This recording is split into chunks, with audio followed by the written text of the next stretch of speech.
जो आज की डेट में यहाँ के चीफ मिनिस्टर हैं, हमारे चीफ मिनिस्टर हैं, उनको कल कठुआ पहुंचना चाहिए था। उनके बदले हम गए।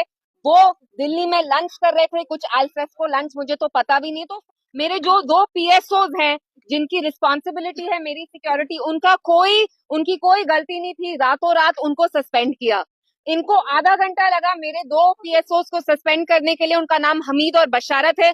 उन लोगों को ये सस्पेंड नहीं कर रहे जिनने यहाँ पे जम्मू कश्मीर में दहशत फैलाई है। आप लोग खुद जब कल आए, आपने देखा सर्किट हाउस से भी मुझे निकाल दिया। तो फिर रात में मैं कहीं और जाके रहने के लिए मैं चली गई। Anyway, that's not the point. मेरे जो दो पीएसओज हैं जिनकी रिस्पॉन्सिबिलिटी है मेरी सिक्योरिटी, उनकी कोई गलती नहीं थी। रातों रात उनको सस्पेंड किया। इनको आधा घंटा लगा मेरे दो पीएसओ को सस्पेंड करने के लिए। उनका नाम हमीद और बशारत है। उन लोगों को ये सस्पेंड नहीं कर रहे जिनने यहाँ पे जम्मू कश्मीर में दहशत फैलाई है। वो पुलिस वाला एसएचओ वहां का, जहां मैं कल गई, जिनने वहां पे दहशत फैलाई है, जो नौजवानों से पैसा लेते हैं, एक्सटॉर्ट करते हैं, उनके against no action. The army man who killed that truck driver in Sopore, no action taken against him. तो ये बहुत अफसोस की बात है कि जो यहाँ सरकार है, वो एनसी गवर्नमेंट हो या एलजी एडमिनिस्ट्रेशन हो या दिल्ली में बैठी मरकजी सरकार हो, इनकी प्रायोरिटीज ही नहीं है कि ये जम्मू कश्मीर को खुशहाल बनाए, सेफ बनाए, सिक्योर बनाए। जब मैं कठुआ गई सुबह के 6 बजे, मैं फरार हुई चोर की तरह। रात में मैं निकली, प्लीज डोंट मेक नॉइज। मैं रात को निकली चोर की तरह श्रीनगर से।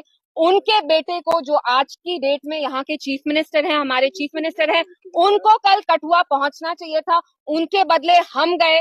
वो दिल्ली में लंच कर रहे थे, कुछ अल्फ्रेस्को लंच, मुझे तो पता भी नहीं। तो फारूक साहब शुड टेल अस कि उनकी जो सरकार है, जो उनके बेटे चला रहे हैं, उनकी क्या प्रायोरिटी है कि वो हर वक्त दिल्ली में बैठ के लंच करे, डिनर करे। हमने देखा बुढ़ाल ने लास्ट मंथ जब राजौरी में फूड पॉइजनिंग के केसेस हो रहे थे, तब भी ओमर साहब दिल्ली में बैठ के डिनर होस्ट कर रहे हैं। कल उनको पता नहीं था, लेकिन जब वो लंच कर रहे थे दिल्ली में कहीं 5 स्टार होटल से ऑर्डर करके, बहुत 500,000 किलोमीटर दूर एक लेडी है 25 साल की, कठुआ में, जो विधवा हुई है, जिसने 5 दिन से एक निवाला तक नहीं खाया। लेकिन ओमर साहब की प्रायोरिटी क्या है? दिल्ली में बैठ के लंच करना, दोस्तों के साथ लंच करना। This is not fair.